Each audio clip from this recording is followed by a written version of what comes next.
noite a todos. Eu vou falar para vocês hoje sobre um livro também, Pensando Rápido e Devagar. Na verdade, eu vou pegar algumas ideias que eu achei interessante desse livro para compartilhar um pouquinho com vocês. Ele foi escrito pelo Daniel Kahneman, né, que ele é um dos maiores estudiosos da mente humana, ganhou um prêmio Nobel de Economia, apesar de ser psicólogo e não ser um economista, com alguns dos estudos, das descobertas que ele fez. E basicamente nesse livro, Pensando Rápido e Devagar, que em português chama Dois Sistemas de Pensamento, ele explica pra gente que a gente tem duas formas básicas de pensar, uma que é rápida e uma que é devagar. Então esse que é rápido, ele é mais intuitivo, ele é mais automático, é aquela resposta pronta que a gente já tem quando alguém pergunta alguma coisa pra gente. E o sistema 2, aquele que a gente tem que parar, tem que olhar para baixo, a gente tem que realmente pensar, é mais cansativo, é mais difícil, é aquele problema realmente que exige bastante esforço da gente. E a gente é mais preguiçoso para resolver os problemas dessa forma, porque eles exigem um esforço mental muito maior. E aí o legal de a gente entender esses dois sistemas é a gente aprender quando a gente tem que usar cada um deles e aprender sobre alguns problemas, algumas ciladas que a gente pode cair quando a gente usa o sistema errado. Por exemplo, se a gente for falar assim, pensa num quadro, o que vem na hora já? Quadro. Os mesmos, né, que a gente já tem em mente ali. Se a gente pensar num gênio. Einstein. Uma pessoa bem-sucedida. Steve Jobs. Vem aqueles mesmos ali, um país, né, um presidente ou uma marca específica. A gente não precisa pensar para ter essas respostas, elas já estão ali prontas, né? Agora, se a gente fizer perguntas um pouquinho mais difíceis, por exemplo, quem foi a pessoa mais bem-sucedida da humanidade? Pode ser que já tenha vindo alguma coisa rápida na sua cabeça, mas se você parar mesmo para pensar, aí você vai levar o que é sucesso, o que é isso, o que é aquilo, e vai filosofar e vai ter uma resposta mais devagar, que provavelmente vai acabar sendo melhor e vai te trazer mais aprendizado nisso. O problema do pensamento rápido, né, ou algumas características que ele tem, é justamente de que para responder tão rápido assim, a gente pode ser manipulado para responder as coisas dessa maneira, ou para ter ideias de alguma maneira. Então a gente tem o primeiro, que é a ancoragem. Então ele fala de alguns estudos, por exemplo, que se você perguntar qual a altura daquela árvore ali é mais ou menos de 1 metro, aí a pessoa pode falar assim, é 2, ou é, sei lá, meio metro, mas ela dificilmente vai falar 7 ou 8 metros. Agora, se você perguntar é mais ou menos de 5, as respostas vão ser diferentes. O que acontece é que quando você solta um número ali, a pessoa põe uma âncora ali, e aí qualquer resposta que ela vai dar vai ser a partir dali. Se você coloca um produto para ser vendido, por exemplo, na loja, por R$5.000, e aí na negociação a pessoa tenta um desconto, dificilmente ela vai te oferecer 1.000 por aquele produto. Ela pode tentar negociar com você ali, de repente 10% a mais ou a menos. A mesma coisa na venda de um imóvel, a mesma coisa na venda de um carro. Então o primeiro valor que você sugere para a pessoa, ela vai partir que para ela levar vantagem, ela só precisa pagar um pouquinho menos do que aquele primeiro que você deu. Mesmo que o valor de mercado, na verdade, seja muito menor do que aquele primeiro, que ela tomou uma âncora ali. Tá? Então, é isso aí. Quando a gente vê coisa do tipo de R$1.580 por apenas R$599, aí você recebe aquele e-mail, né? Eu ia falar aqui um exemplo de uma coisa que sempre mandam pra gente, mas melhor não, para não ter censura no vídeo do Wilson aí. Mas a gente recebe aqueles e-mails oferecendo produtos pra gente, de assinatura disso, de assinatura de boletim, de mercado financeiro e etc.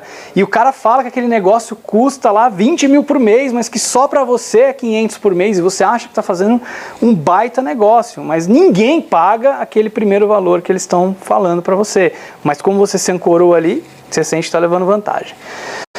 Estímulo, então assim, se você solta uma ideia anterior, como eu falei antes para vocês no exemplo da árvore, para depois fazer uma pergunta, você estimula a pessoa a responder o que você quer, né? Então aqui tem um exemplo bobo, mas se você pede para completar ali, antes de ter mostrado uma imagem de um restaurante, você pode colocar que é uma sopa, porque você lembra, restaurante e sopa está associado. Mas se você mostrar uma banheira, você vai falar que é sabão, porque tem associação com a banheira também. Então a gente planta uma sementinha, depois faz uma pergunta e a gente vai conseguir a resposta que a gente quer que a pessoa responda.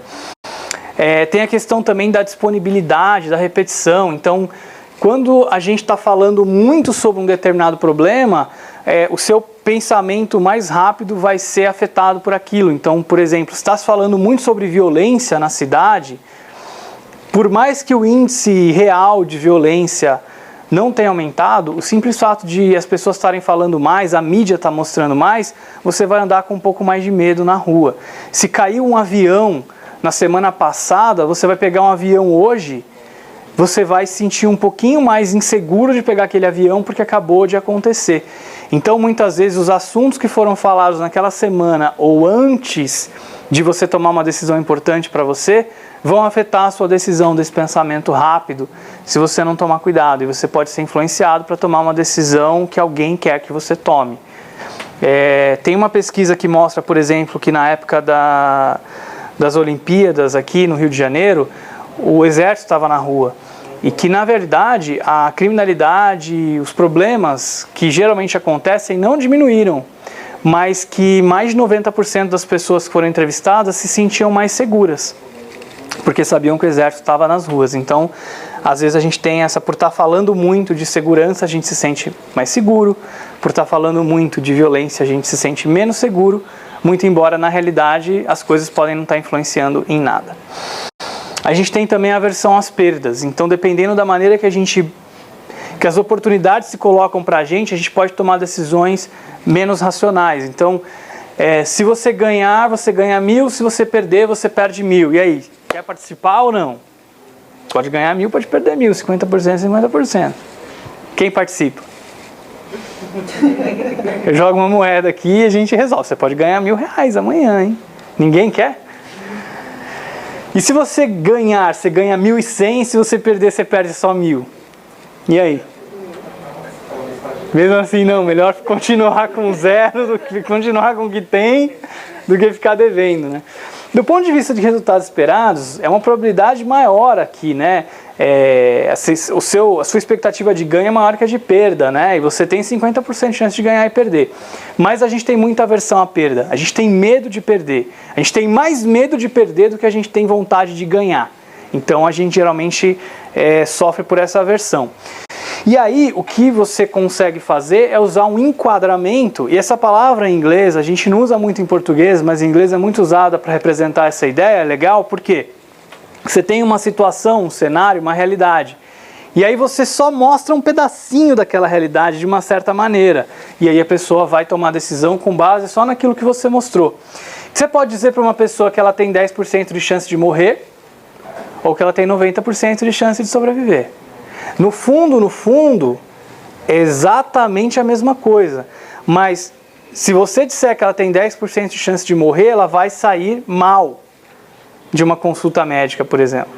Porque ela vai pensar na morte, no que ela tem medo, na aversão. Agora, se você disser que ela tem 90% de chance de sobreviver, ela vai sair feliz. Porque ela vai pensar no que ela quer, na sobrevivência. Muito embora a informação seja exatamente a mesma. Então a gente tem essa sensação aí diferente dependendo da forma que a gente coloca as coisas. Tem uma outra questão que são os sunk costs. Eu não achei uma forma bacana de traduzir isso, mas esse é aquele custo que já está perdido. Por exemplo, Gabrielão gosta muito de cinema. Aí ele foi escolher um filme para assistir, pagou lá quarentão no ingresso, não pediu estudante, não pediu meia Bradesco, nada, pagou lá inteira. E comprou lá o filme. Aí ele começou a assistir o filme, depois de 10 minutos ele viu que o filme era uma porcaria, que era um filme que não gostava, estava ruim, etc. Mas e aí, o que ele faz? Ele continua lá. Mas por que ele vai ficar lá sofrendo, vendo um filme ruim, se ele pode sair de lá e fazer alguma coisa mais divertida, mais legal? Simplesmente pelo fato dele ter pago. E às vezes a gente toma decisões assim. A gente investe numa ideia ruim, a gente percebe que aquela ideia é ruim, que aquele projeto não vai dar certo, que ele não vai dar resultado, mas como a gente já iniciou um investimento, a gente quer levar ele até o final. Só que se você for parar para pensar realmente, o fato de você continuar, você vai simplesmente perder mais. É mais inteligente você parar ali e reconhecer que aquilo não deu certo.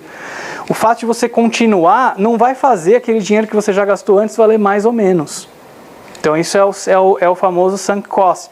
A gente aprende isso até em economia, em outras matérias também, para você nunca tomar uma decisão com base nesse sunk cost. São os custos que você deve ignorar na hora de tomar uma decisão, porque aquele custo já foi e você não vai recuperar mais. Então, isso acontece muito também quando a gente está no cassino jogando, e aí o cara já perdeu, por exemplo, $1.000. Aquele cara que já perdeu $1.000, é mais difícil ele parar de jogar do que o cara que perdeu 10.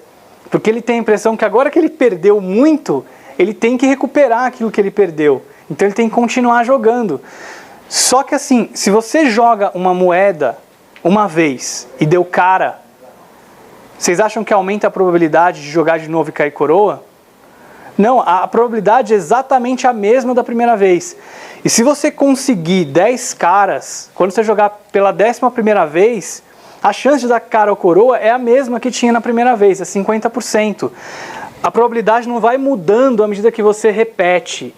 Então a sua chance de ganhar no jogo ali, porque você já perdeu $1.000 antes, é a mesma que você tinha na primeira vez que jogou. Então esse é um exemplo de sunk cost que faz a gente tomar decisões erradas às vezes. Também tem aqui um sketchnote. Eu acho muito bacana essa ideia de sketchnote, quem desenha bem, né? E aí vocês acham de vários livros interessantes. Depois de ler o livro inteiro, eu pesquisei um pouquinho para montar a apresentação, achei esse sketch, que o cara resume as principais ideias aí do livro num desenho. Então achei muito bacana, deixei a referência para vocês quiserem dar uma revisada depois, né? Então ele mostra até aqui o exemplo, eu dei o exemplo da morte, 90% livre de gordura. Você prefere comprar um produto que é 90% livre de gordura ou um produto que tem 10% de gordura? Então é exatamente isso. Dependendo da maneira que a gente coloca, você toma decisões completamente diferentes se você não parar para pensar devagar, usar só o pensamento rápido. Tem muito mais ideias bacanas nesse livro. Se vocês gostaram desse pedacinho, eu recomendo que leiam, que é bastante interessante. Era isso que eu tinha para falar para vocês hoje. Obrigado.